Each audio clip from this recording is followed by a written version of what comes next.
जय हिंद दोस्तों, good morning.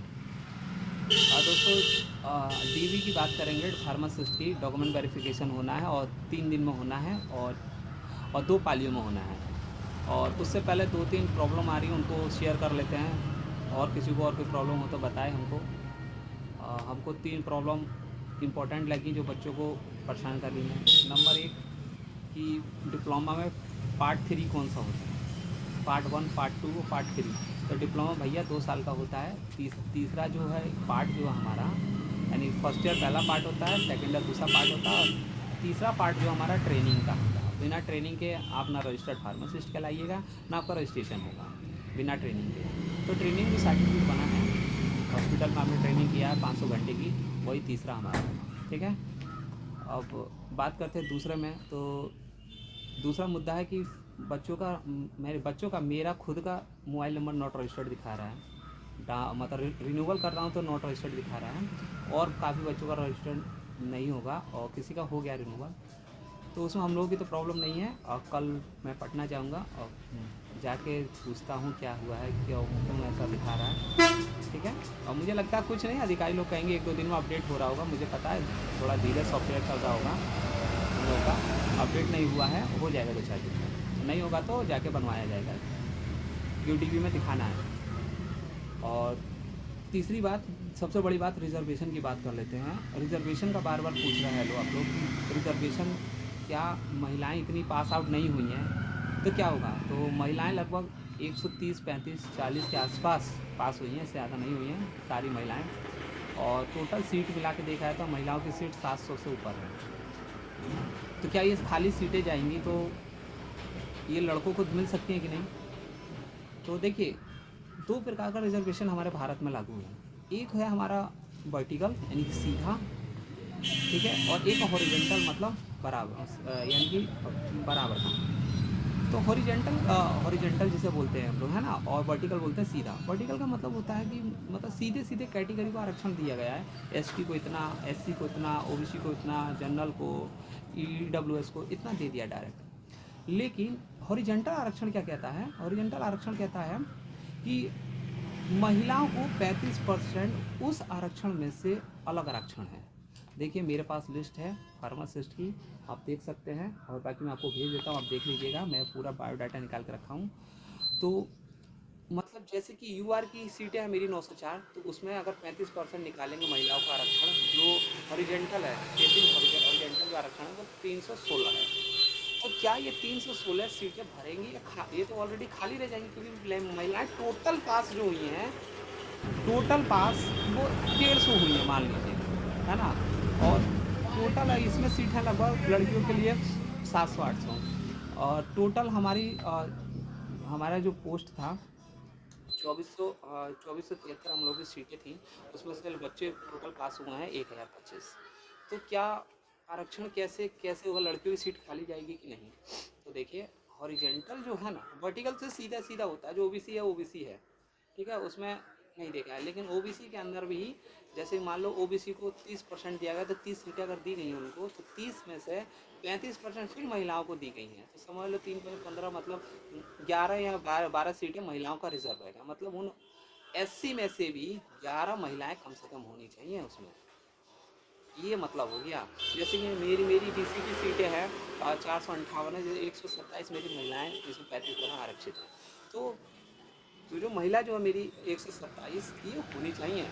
Simply सी, अगर महिलाएं ज़्यादा हैं तो पहले ये सीट भरनी चाहिए। लेकिन अब होता क्या है, रिजर्वेशन रिजर्वेशन पहले तो पहले यूआर कट ऑफ निकाली जाएगी पूरी। यूआर में देखेंगे कितना, 35% महिलाएं होनी चाहिए उसमें। अगर हम लोग पहले टॉप टॉप टॉप टॉप को निकालेंगे, टॉप मतलब टॉप जो है मेरे सबसे ऊपर के, कितने बच्चे कट ऑफ निकालेंगे हम लोग, तो पहले देखेंगे बच्चे कितने हैं मेरे ऊपर। मतलब इतना कट ऑफ निकाला, इतना कट ऑफ में देखेंगे मेरी महिलाएं 35% है कि नहीं। अगर 35% महिलाएं नहीं है तो उससे नीचे जितनी लाइन बाई लाइन महिलाएं होंगी उनको ऊपर डाला जाएगा, चाहे वो कोई सी कैटेगरी से हो, S T, A B C, O B C, कोई नहीं होता। वो यू आर का मतलब है उसने 40 से ऊपर अंक प्राप्त किए हैं तब। ये नहीं कि नीचे वाले अंक प्राप्त किए हैं तो उसमें डाल देंगे, नहीं।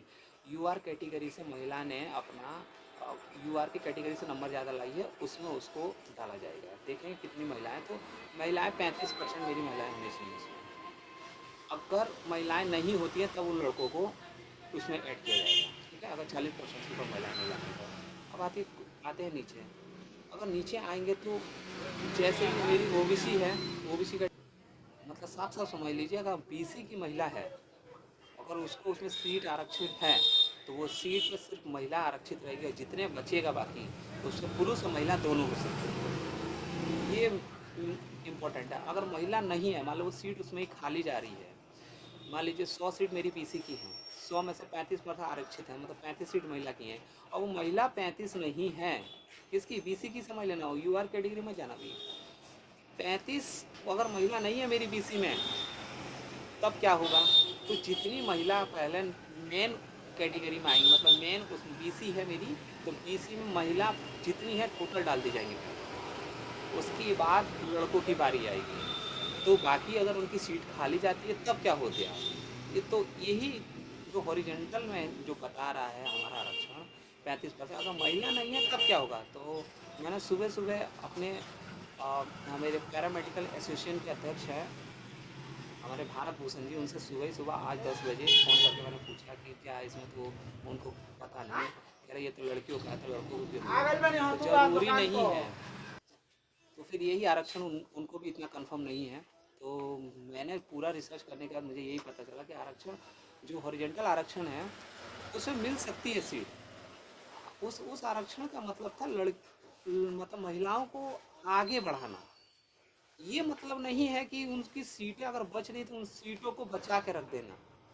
मेरे समझ में ये आया, और बाकी तो आप लोगों से पूछ रहा हूँ, आप लोग भी सर्च करके या आपके जो वकील दोस्त होंगे, वकील वकालत करते होंगे, वो अच्छे से बता सकते हैं। मुझे तो समझ में आया कि वो सीट लड़के को मिल जाना चाहिए, क्योंकि सीट भरनी है, वो बचा के रखने वाली सीट नहीं है। जैसे अगर एससी की सीट खाली रहेगी तो वो नहीं भर सकते, वो खाली रहेगी। ओबीसी की सीट खाली है तो खाली रहेगी, उसमें नहीं। लेकिन ओबीसी के अंदर की बात करो, अंदर अगर हॉरिजेंटल आरक्षण मिल रहा है 35% अंदर उसके, तो क्या वो सीट खाली छोड़ दिया महिला के लिए।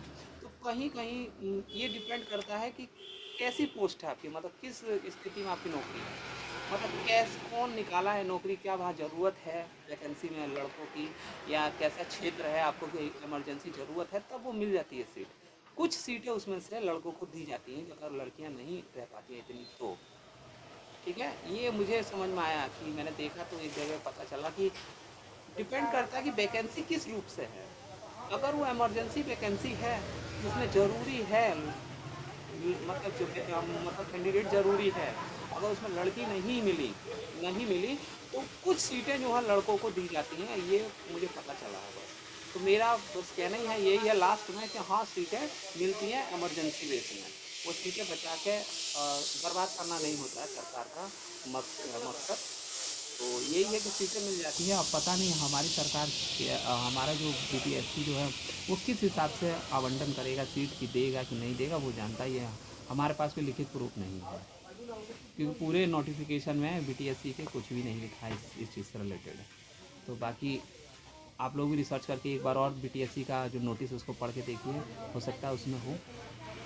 देखिए अगर पता हो तो बताइए हमको। मिलते हैं अगली वीडियो में। जय हिंद।